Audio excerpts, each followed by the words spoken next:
transcurrido varios días desde el asesinato a balazos frente a su esposa y su pequeño hijo del teniente de carabineros Emanuel Sánchez. Hasta la fecha, ninguna autoridad del gobierno de Boric ha renunciado. Sin embargo, pocos están incómodos con esta situación, lo que no solo evidencia la indolencia y frivolidad de las autoridades del oficialismo con quienes, nada más ni nada menos, han jurado dar la vida para protegernos si es necesario, sino que también constituye una nueva constatación de esa inalterable tolerancia del gobierno de Boric con lo inadmisible, con el trabajo mal hecho, con los recurrentes errores y con la evidente ausencia de sentido de urgencia. Pero seamos honestos, esa inalterable tolerancia con la mediocridad no es solo una enfermedad que afecta al gobierno, sino que se trata de una idea que ha contaminado nuestra sociedad, ha estancado nuestro progreso y ha hecho cada vez más difícil que logremos cumplir nuestros sueños. En otras palabras, el gobierno de Boric es un pelo de la cola, algo así como un símbolo o resultado notable de este padecimiento, pero no el fondo del asunto. Con esto no quiero decir que estemos condenados al fracaso, todo lo contrario. Pienso que cada día es una nueva oportunidad para llevar a Chile a un buen puerto, pero primero debemos ser sinceros. Es claro que ha ganado la visión fracasada de que la excelencia, el trabajo bien hecho y el esfuerzo, en definitiva el mérito, no son lo determinante para progresar, lo que no se agota aquí. Por ejemplo, los que promueven la mediocridad incluso han acuñado un concepto para referirse peyorativamente a las personas que pasan de una clase a otra y efectúan un recorrido ascendente en la sociedad, los transclases. Más allá del obsoleto e inadecuado uso de conceptos como clase, queda en evidencia que para estos grupos la movilidad social no es un objetivo deseable, sino que una dificultad para poder llevar adelante su revolución, más probable, según ellos, cuando en la mayoría de la sociedad no solo reina la miseria material, sino que también la miseria emocional o espiritual. Lamentablemente, ha triunfado en muchos la concepción de que la meritocracia simplemente es un discurso de los más poderosos destinado a legitimar el sistema que les ha permitido acumular y ejercer el poder. Una especie de fórmula engañosa, como lo ha resumido Sofía Cuañar, que disimula cada vez peor la reproducción de las élites como el espejismo de una quimérica igualdad de oportunidades. Algunos con razón podrán retrucar que la meritocracia fundada en la igualdad de oportunidades, el trabajo, talento y la disciplina no existen, porque en la trayectoria vital o de progreso de las personas influye el origen, el estatus heredado, la suerte y otros elementos que no dependen de la voluntad o determinación de los individuos, de las personas. Sin embargo, es muy claro que la meritocracia es una idea que primero abre más y distintos caminos hacia la prosperidad de las personas, especialmente para aquellos que no nacieron con todo lo que, según algunos, permite mantener condiciones materiales de subsistencia más ventajosas. Y segundo, porque una gran mayoría de las personas ha comprobado cuánta verdad hay en el dicho popular, creo en la suerte porque mientras más trabajo, más suerte tengo. La mediocridad produce estancamiento, falta de voluntad y de determinación, procrastinación, incapacidad para buscar otros caminos y avanzar.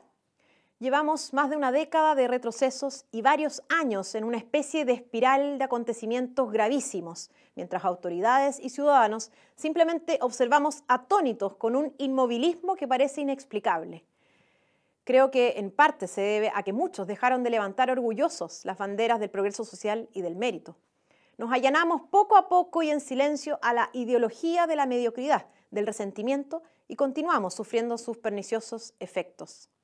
Debemos cambiar el rumbo, el mérito, el esfuerzo, el premio a la excelencia y el amor al trabajo bien hecho deben volver a triunfar en los pensamientos, decisiones y acciones de cada uno de los chilenos y también en la política. Esto es parte de la clave para detener esta catástrofe que a veces parece un padecimiento sin fin. En este contexto, debiéramos partir por exigir a las autoridades un comportamiento ejemplar. Es decir, la política no puede ser una actividad en donde unos pocos tomen las decisiones, muchas veces malas, pero no asuman ninguna responsabilidad por sus efectos. Un ministro de Educación que suspende las clases en determinados establecimientos para permitir el funeral o el paso de un funeral narco, en que bajo su administración se ha expuesto a menores a contenido sexual explícito y que a la fecha aún mantiene a cientos de estudiantes sin un cupo o matrícula para poder asistir a la escuela, no solo debiera renunciar por evidente incompetencia y falta de servicio, sino que además porque no podemos seguir tolerando pasivamente el trabajo mal hecho, perpetuando la mediocridad en los principales espacios de poder. Otro ejemplo, una ministra del Interior, responsable de la seguridad y el orden público, en que bajo su administración se ha asesinado a balazos a varios carabineros y en que el régimen sangriento de Maduro ha logrado asesinar a un refugiado político en territorio chileno, vulnerando nuestra soberanía, no debiera continuar en su posición. No puede campear la mediocridad entre quienes básicamente conducen los destinos del país. Este nivel de inmovilismo e indeterminación nos está costando vidas de nuestros compatriotas y de otros que han visto en Chile su única esperanza. Por otro lado, es evidente que debemos retrotraer la mala reforma educativa de Michelle Bachelet en diversos ámbitos, especialmente aquel que no reconoce el mérito de los estudiantes al tiempo de escoger el establecimiento educacional para continuar con sus estudios y desarrollar sus talentos. ¿Cómo los estudiantes de la educación estatal van a motivarse para trabajar con esfuerzo y excelencia durante años si saben que su destino depende del azar, como sabemos que en muchos casos ocurre con la tómbola? La reforma educacional de Bachelet terminó con una de las alternativas principales de progreso social en nuestro país, la educación, condenando a los actuales y futuras generaciones al fracaso, al estancamiento sin ánimo de progresar, a una mayor dependencia con respecto al Estado y, en consecuencia, a la subordinación con respecto a los políticos de turno. Un grupo importante de quienes se encuentran a cargo del país son adoradores y promotores de la miseria, lo que les permite perpetuar sus privilegios, porque sin progreso no existe una renovación de las élites. Creo que en parte por eso son destructores del mérito.